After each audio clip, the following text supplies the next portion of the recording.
Hello everyone, welcome to complex engineering. तो ये वाली वीडियो में हम लोग बात करने वाले हैं हाई वोल्टेज सिस्टम के बारे में। Right, high voltage system start करने से पहले अगर हम लोग ये स्कीमेटिक व्यू को अगर हम लोग देखें तो यहाँ पर हमें दो सिस्टम दिखाई दे रहा है। हाई वोल्टेज सिस्टम पहला दिखाई दे रहा है और दूसरा जो सिस्टम है वो है प्रपल्शन सिस्टम। तो सबसे पहला हाई वोल्टेज सिस्टम, ये एक ऐसा सिस्टम होता है जो कि 25 kV जो कैटेनरी वायर होता है उसके कॉन्टैक्ट में होता है। राइट, तो यहाँ पर हमारी ट्रेन में हाई वोल्टेज सिस्टम जो है वो पैंटोग्राफ से मेन ट्रांसफार्मर के बीच में होता है। मतलब मेन ट्रांसफार्मर से पहला जो सिस्टम होता है वो हाई वोल्टेज सिस्टम की कैटेगरी में आता है और फिर उसके बाद मेन ट्रांसफार्मर के बाद जितना भी जो सिस्टम होता है वो प्रोपल्शन सिस्टम की कैटेगरी में आता है। तो यहाँ पर अभी अगर हम लोग देखें, जो हाई वोल्टेज सिस्टम और जो प्रोपल्शन सिस्टम होते हैं दोनों इंटरफेस होते हैं। High voltage system interface with the propulsion system. तो यहाँ पर अभी अगर हम लोग देखें, पैंटोग्राफ से मेन ट्रांसफार्मर के बीच का सारा जो सिस्टम है वो हाई वोल्टेज सिस्टम में है। जैसे कि अगर हम लोग देखें, पैंटोग्राफ हो गया। पैंटोग्राफ क्या होता है? ये पैंटोग्राफ ट्रेन के रूफ के ऊपर लगा होता है जिससे ट्रेन चलती है। जैसे कि फॉर एग्जांपल अगर हम लोग देखें, पैंटोग्राफ हमें कुछ इस तरीके से दिखाई देता है। यहाँ पर ये जो हमें जो दिखाई दे रहा है इसी को ही बेसिकली बोला जाता है पैंटोग्राफ। ये है पैंटोग्राफ। राइट, ये पैंटोग्राफ क्या होता है? OHE के कॉन्टैक्ट में होता है और वो जो करंट होता है उसे कलेक्ट करके सारे सब सिस्टम में मतलब ट्रांसमिट कर देता है। तो जैसे कि हमने डिस्कस किया यहाँ पर मेन ट्रांसफार्मर से पहले जितना भी जो सिस्टम है वो हाई वोल्टेज सिस्टम की कैटेगरी में आता है। जैसे कि करंट ट्रांसफार्मर हो गया, इक्विपमेंट ग्राउंडिंग स्विच हो गया, वैक्यूम सर्किट ब्रेकर हो गया, सर्ज अरेस्टर हुआ, पोटेंशियल ट्रांसफार्मर हुआ। राइट, फिर उसके बाद surge arrester, 2-3 surge arrester use किए गए सर्ज वोल्टेज एब्जॉर्व करने के लिए। फिर उसके बाद बुशिंग। तो ये सारे के सारे जो कॉम्पोनेंट है किस में आते हैं? ये सारे के सारे जो इक्विपमेंट्स है बेसिकली हाई वोल्टेज सिस्टम की कैटेगरी में आते हैं। तो ये सारा का सारा है हाई वोल्टेज सिस्टम। फिर उसके बाद अगर हम लोग देखें, हाई वोल्टेज सिस्टम के बाद हमारा आ जाता है प्रपल्शन सिस्टम। अब ये प्रपल्शन सिस्टम मेन ट्रांसफार्मर के बाद स्टार्ट होता है। मेन ट्रांसफार्मर से पहला होता है हाई वोल्टेज सिस्टम और मेन ट्रांसफार्मर के बाद होता है प्रपल्शन सिस्टम। अब ये प्रपल्शन सिस्टम में क्या क्या आ गया? TCU आ गया। यहाँ पर ये CI बॉक्स, CI यूनिट लिखा है दोनों तरफ। इसका मतलब यहाँ पर TCU की बात हो रही है। TCU मतलब ट्रैक्शन कन्वर्टर यूनिट। और यहाँ पर ये SIV लिखा है, मतलब स्टैटिक इन्वर्टर, मतलब APS मतलब ऑक्सिलरी कन्वर्टर यूनिट। तो यहाँ पर ये जो मेन ट्रांसफार्मर है इसके बाद जितना जो सिस्टम आता है वो बेसिकली प्रपल्शन सिस्टम की कैटेगरी में आता है। राइट, फिर उसके बाद प्रपल्शन सिस्टम की कैटेगरी में क्या क्या आया? ट्रैक्शन कन्वर्टर यूनिट आया, फिर उसके बाद SIV आया, फिर उसके बाद ट्रैक्शन मोटर आया। तो ये सारे के सारे जो है ये बेसिकली प्रपल्शन सिस्टम की कैटेगरी में आते हैं। राइट, स्पेसिफिकली TCU हो गया और ट्रैक्शन मोटर, ये सारी के सारी किसकी कैटेगरी में आते हैं? प्रपल्शन सिस्टम की कैटेगरी में आते हैं। तो मेन ट्रांसफार्मर से पहला जो सिस्टम है वो हाई वोल्टेज सिस्टम और मेन ट्रांसफार्मर के बाद वाला जो सिस्टम होता है ये बेसिकली प्रपल्शन सिस्टम होता है।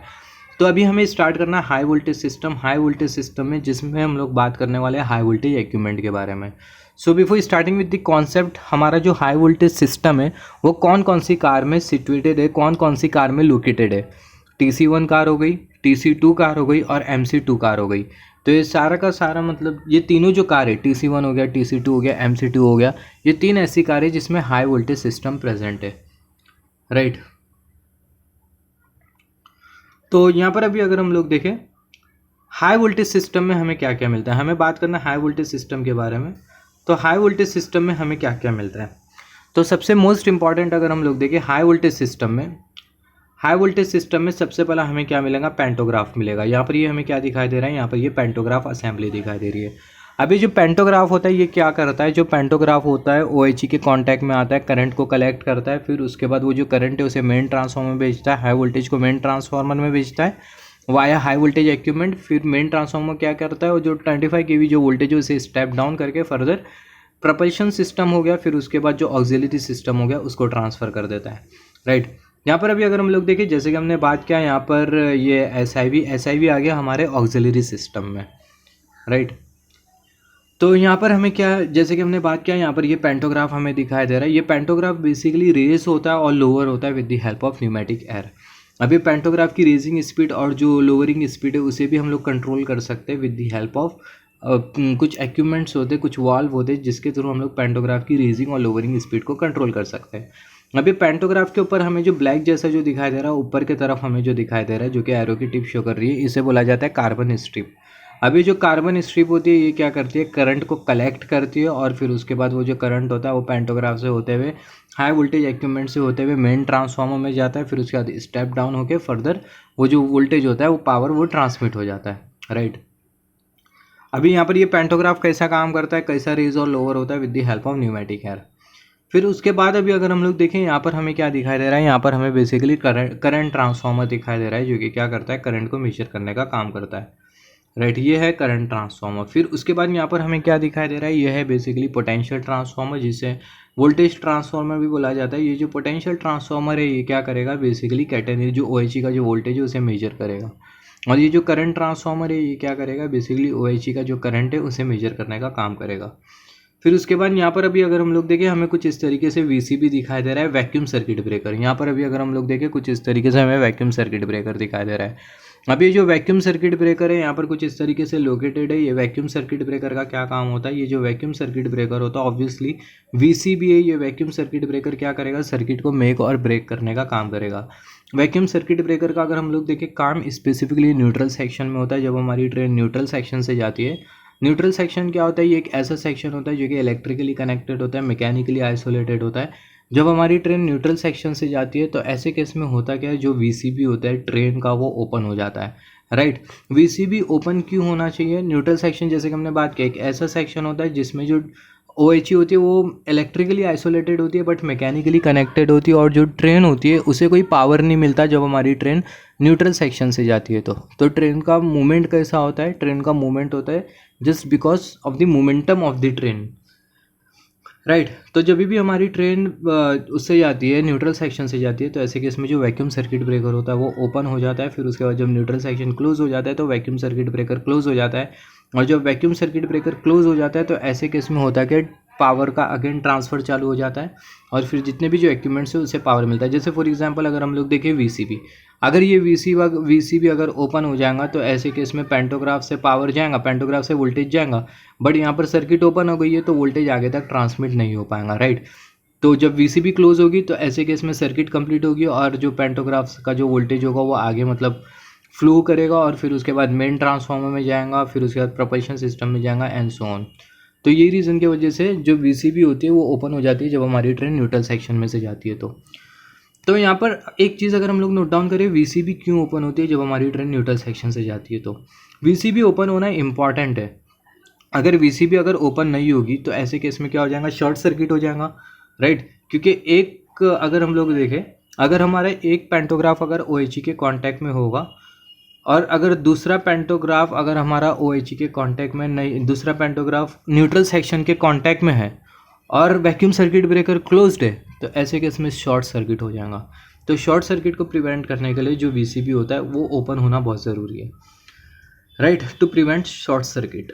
फिर उसके बाद अभी अगर हम लोग देखें vacuum circuit breaker, vacuum circuit breaker में वैक्यूम प्रेशर होता है। वैक्यूम सर्किट ब्रेकर के भी अलग अलग टेस्ट होते हैं, जैसे कि वैक्यूम प्रेशर टेस्ट हो गया, डाइलेक्ट्रिक टेस्ट हो गया, कॉन्टैक्ट रेसिस्टेंट टेस्ट हो गया। तो फ्यूचर में बात करेंगे ये सारे टेस्ट के बारे में, राइट, जो कि रेलवे के वैक्यूम जो रेलवे इंजन्स होते हैं या फिर हम लोग बोल सकते हैं जो रोलिंग स्टॉक होते हैं उसके वैक्यूम सर्किट ब्रेकर के बारे में बात करेंगे। वैक्यूम सर्किट ब्रेकर भी अलग अलग टाइप के होते हैं। फिर उसके बाद अभी अगर हम लोग देखें यहाँ पर हमें क्या दिखाई दे रहा है, सर्ज अरेस्टर। यहाँ पर ये क्या दिखाई दे रहा है, ये है हमारा सर्ज अरेस्टर। सर्ज अरेस्टर क्या करेगा, यहाँ पर ये सर्ज अरेस्टर हमें दिखाई दे रहा है। अब ये सर्ज अरेस्टर का क्या काम है, जो सर्ज अरेस्टर होगा वो क्या करेगा, सर्ज अरेस्टर बेसिकली सर्जेस से प्रिवेंट करेगा हमारी ट्रेन को। जो हाई वोल्टेज स्विचिंग सर्जेस हो गए या फिर ट्रांसेंट सर्जेस हो गए या फिर लाइटनिंग की वजह से जो सर्जेस जनरेट हो गए उससे प्रिवेंट करने का काम करेगा ये सर्ज अरेस्टर। यहाँ पर अभी अगर हम लोग देखें ये है सर्ज अरेस्टर। फिर उसके बाद यहाँ पर हमें जो दिखाई दे रहा है ये हाई वोल्टेज केबल बुशिंग है, राइट। यहाँ पर ये जो दिखाई दे रहा है ये है basically high voltage cable bushing, जो कि हमारी ट्रेन के मेन ट्रांसफार्मर में गई है। मतलब जैसे कि यहाँ पर अभी अगर हम लोग देखें 25 kV यहाँ से मिला, फिर उसके बाद जो 25 kV जो वोल्टेज होगा हमारे सारे सब सिस्टम में से जाएगा। फिर उसके बाद वो जो 25 kV का जो वोल्टेज है वो ये वाले मतलब जो हमें जो केबल जो दिखाई दे रहा है इससे होते हुए मेन ट्रांसफार्मर के इनपुट में जाएगा। फिर उसके बाद अभी अगर हम लोग देखें और हमें क्या क्या दिखाई दे रहा है यहाँ पर, जैसे कि हमने बात किया यहाँ पर ये हमें करंट ट्रांसफार्मर दिखाई दे रहा है। फिर उसके बाद अभी अगर हम लोग देखें ये हमें पेंटोग्राफ दिखाई दे रहा है। पेंटोग्राफ में अगर हम लोग देखें यहाँ पर ये हमें क्या दिखाई दे रहा है, सर्जर, ये हमें कार्बन स्ट्रिप दिखाई दे रही है। अभी जो कार्बन स्ट्रिप होती है ये OHE के कांटेक्ट में होती है कंटिन्यूसली, जिसके वजह से होता क्या है, जो करंट होता है वो हमारे पेंटोग्राफ से होते हुए सारे सब सिस्टम में जाते हैं, सारे इलेक्ट्रिकल कंपोनेंट्स में जाता है। अब ये कार्बन स्ट्रिप हमने क्यों यूज़ किया है, क्योंकि अगर हम लोग देखें जो कार्बन है इसका जो इलेक्ट्रिकल रेसिस्टेंस होता है वो बहुत कम हो जाता है जब टेम्परेचर हाई होता है। तो यही रीज़न की वजह से यहाँ पर हमने कार्बन मटेरियल का यूज़ किया है। फिर अब अगेन अगर हम लोग देखें यहाँ पर ये सर्ज अरेस्टर का यूज़ किया गया है। यहाँ पर ये जो कार्बन स्ट्रिप हमें जो दिखाई दे रही है, कार्बन स्ट्रिप का कंटिन्यूसली हमें मेजरमेंट लेना होता है और ये कार्बन स्ट्रिप को रिप्लेस करना होता है 23 mm। जब 23 mm ये कार्बन स्ट्रिप पहुँच जाती है तो ऐसे केस में कार्बन स्ट्रिप को हमें रिप्लेस करना होता है। ये हमें दिखाई दे रहा है अगेन सर्ज अरेस्टर, जो कि क्या करेगा, सर्ज वोल्टेज को एब्जॉर्ब करेगा, स्विचिंग सर्जेस को एब्जॉर्ब करेगा। जैसे कि हमने बात किया था यहाँ पर ये है वैक्यूम सर्किट ब्रेकर, ये वैक्यूम सर्किट ब्रेकर हमें दिखाई दे रहा है। फिर उसके बाद यहाँ पर ये करंट ट्रांसफार्मर, जैसे कि हमने बात किया। यहाँ पर ये जो है ये है पोटेंशियल ट्रांसफार्मर, जैसे कि हमने बात किया, जो कि वोल्टेज की मॉनिटरिंग करेगा कंटिन्यूसली, वोल्टेज को स्टेप डाउन करके OHE का वोल्टेज कितना है। फिर उसके बाद अभी अगर हम लोग देखें यहाँ पर ये सर्ज अरेस्टर दिखाई दे रहा है और यहाँ पर ये जो हमें जो दिखाई दे रहा है ये है बेसिकली स्विच। यहाँ पर अभी अगर हम लोग देखें यहाँ पर हमें एक स्विच दिखाई दे रहा है, EGS स्विच, जिसका फुल फॉर्म होता है इक्विपमेंट ग्राउंडिंग स्विच। हाँ, यहाँ पर अभी अगर हम लोग देखें एरो की टिप, ये हमें जो दिखाई दे रहा है ये है इक्विपमेंट ग्राउंडिंग स्विच। ये EGS है इक्विपमेंट ग्राउंडिंग स्विच, जो कि हमें एरो शो कर रही है। इक्विपमेंट ग्राउंडिंग स्विच जब VCB के कांटेक्ट में आ जाता है तो ऐसे केस में होता क्या, सारे जो हाई टेंशन इक्विपमेंट्स होते हैं वो क्या हो जाते हैं, वो अर्थ हो जाते हैं पूरी तरीके से। राइट, अभी यहाँ पर ये जो इक्विपमेंट ग्राउंडिंग स्विच है इसको ऑपरेट करने के लिए हमें न्यूमेटिक प्रेशर चाहिए। ये जो पेंटोग्राफ है इसे रेज लोअर करने के लिए भी न्यूमेटिक प्रेशर चाहिए होता है, जो कि एयर कंप्रेसर से आता है। अभी ये जो हमें जो पाइप जो दिखाई दे रहा है 3, ये वाइट कलर का पाइप, ये जो पाइप होता है ये बेसिकली न्यूमेटिक पाइप होता है। न्यूमेटिक पाइप के थ्रू कंप्रेस एयर का फ्लो होता है और फिर उसके बाद ये जो पेंटोग्राफ होता है ये काम करता है। ये पेंटोग्राफ को ऊपर उठने के लिए और नीचे आने के लिए बेसिकली क्या चाहिए होता है, कंप्रेस एयर चाहिए होती है। कंप्रेस एयर डालेंगे तो पेंटोग्राफ ऊपर आ जाएगा, निकालेंगे तो जो पेंटोग्राफ है वो क्या हो जाएगा, नीचे आ जाएगा। राइट, तो न्यूमेटिक एयर से पेंटोग्राफ काम करता है। और सिमिलरली ये जो इक्विपमेंट ग्राउंडिंग स्विच है इसको भी ऑपरेट करने के लिए न्यूमेटिक प्रेशर चाहिए होता है। बाजू में हमें जो दिखाई दे रहा है ये है गैंगवे। फिर उसके बाद अभी अगर हम लोग देखें, जैसे कि हमने बात किया, यहाँ पर ये जो हमें जो दिखाई दे रहा है एरो की टिप, ये होता है बेसिकली इंसुलेटर। ये इंसुलेटर क्या करता है, ये जो इंसुलेटर है, जैसे हमने बात किया ये इंसुलेटर है, ये भी इंसुलेटर है। ये जो इंसुलेटर होता है ये क्या करता है, ये सारे जो हाई वोल्टेज इक्विपमेंट है उसे क्या कर देता है, इंसुलेट कर देता है with respect to car body, जिसके वजह से होता क्या है, सारे मतलब जो हाई वोल्टेज जो है वो हमारी कार बॉडी में नहीं आ पाता और हमारी जो कार बॉडी है वो सेफ रहती है। अगर ये इंसुलेटर को ना लगाए तो ऐसे केस में होगा क्या, जो करंट है कार बॉडी में भी फ्लो हो जाएगा। तो राइट, तो ये रीज़न की वजह से यहाँ पर इंसुलेटर लगाया गया है। यहाँ पर ये जो हमें जो पाइप जो दिखाई दे रहा है, जो कि एरो की टिप शो कर रही है, ये जो पाइप है ये है बेसिकली न्यूमेटिक पाइप। ये सारे के सारे जो पाइप है ये है न्यूमेटिक पाइप। फिर उसके बाद अभी अगर हम लोग देखें ये वाली फिगर, अभी अगर हम लोग देखें, just hold on for the second. यहाँ पर ये वाली फिगर अगर हम लोग देखें, ये वाली फिगर जैसे कि हमने बात किया, यहाँ पर ये वाली फिगर में अगर विजिबल हो चीज़, यहाँ पर अभी अगर हम लोग देखें ये जो हमें जो दिखाई दे रहा है, यहाँ पर ये वाली फिगर में अगर हम लोग देखें, यहाँ पर ये पेंटोग्राफ की कार्बन स्ट्रिप है जिसका हमने मेजरमेंट लिया था। राइट, अभी कार्बन स्ट्रिप में यहाँ पर अभी अगर हम लोग देखें ग्रूव बन गया है कुछ इस तरीके से। ग्रूव क्यों बन जाता है, ग्रूव इसलिए बन जाता है क्योंकि जो कार्बन स्ट्रिप होती है कंटिन्यूसली OHE के कांटेक्ट में होती है, तो ये रीज़न की वजह से इसमें ग्रूव बन जाता है कहीं कहीं जगह। तो ग्रूव का मेजरमेंट लेना बहुत इंपॉर्टेंट होता है। अभी यहाँ पर अभी अगर हम लोग देखें ये जो हमें जो दिखाई दे रहा है, जो कि एरो की टिप शो कर रही है, ये सारे के सारे है क्या, ये न्यूमेटिक पाइप्स। राइट, अभी ये जो पेंटोग्राफ में हमें जो दिखाई दे रहा है, ये पेंटोग्राफ का ये पार्ट है, ये जो हमें जो दिखाई दे रहा है इसे बोला जाता है MED, मैक्सिमम एक्सटेंशन डिवाइस, जिसका एक नाम होता है ORD, over reach detection device.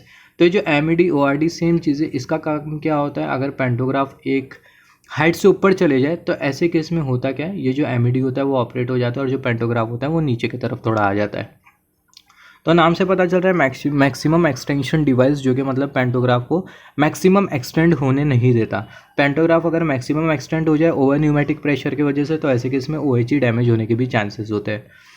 फिर उसके बाद अभी अगर हम लोग देखें, यहाँ पर एक हमें डिवाइस दिखाई दे रहा है। यहाँ पर अभी अगर हम लोग देखें, यहाँ पे कुछ इस तरीके से पाइप गया है और फिर उसके बाद यहाँ पर ये हमें कुछ इस तरीके से डिवाइस दिखाई दे रहा है, जो कि एरो की टिप शो कर रही है। ये जो डिवाइस होता है इसे बोला जाता है ODD, automatic drop down device. अभी जो ODD होता है, ऑटोमेटिक ड्रॉप डाउन डिवाइस, इसका क्या काम होता है, मान लेते हैं हमारी जो ट्रेन का जो पेंटोग्राफ है वो OHE के कांटेक्ट में और ऑल ऑफ अ सडन क्या हो जाता है, जो पेंटोग्राफ है उसमें मतलब कुछ मैकेनिकल डैमेज आ जाता है और जो न्यूमेटिक प्रेशर है वो लीक होना चालू हो जाती है, राइट। तो ऐसे केस में जो ODD होगा वो क्या हो जाएगा, ऑपरेट हो जाएगा और जो पेंटोग्राफ है वो नीचे की तरफ आ जाएगा। सिंपल सा एक सेंस है, अगर पेंटोग्राफ अगर डैमेज हो जाता है और वो डैमेज पेंटोग्राफ, मैकेनिकल डैमेज आ जाता है पेंटोग्राफ में किसी भी तरीके का, तो ऐसे केस में, या फिर कार्बन स्ट्रिप अगर टूट जाती है, तो अगर कोई ऐसा केस हो जाता है तो ऐसे केस में होगा क्या, वो ब्रोकन पेंटोग्राफ की जो स्ट्रिप होगी OHE को भी ब्रेक कर डालेंगी, तो OHE के लिए भी मतलब ये प्रॉब्लमेटिक है। तो ऐसे केस में अगर पेंटोग्राफ में अगर कुछ मैकेनिकल डैमेज आया, पेंटोग्राफ की स्ट्रिप ब्रेक हो गई, तो ऐसे केस में पेंटोग्राफ नीचे आ जाना चाहिए। तो ये रीज़न की वजह से यहाँ पर हमने ADD लगा के रखा है, ऑटोमेटिक ड्रॉप डाउन डिवाइस। अब ये ऑटोमेटिक ड्रॉप डाउन डिवाइस क्या करेगा, पेंटो की स्ट्रिप अगर ब्रेक हो जाएंगी, न्यूमेटिक एयर अगर लीक होने लगेंगी पाइप के थ्रू, तो ऐसे केस में automatic drop down device operate हो जाएगा।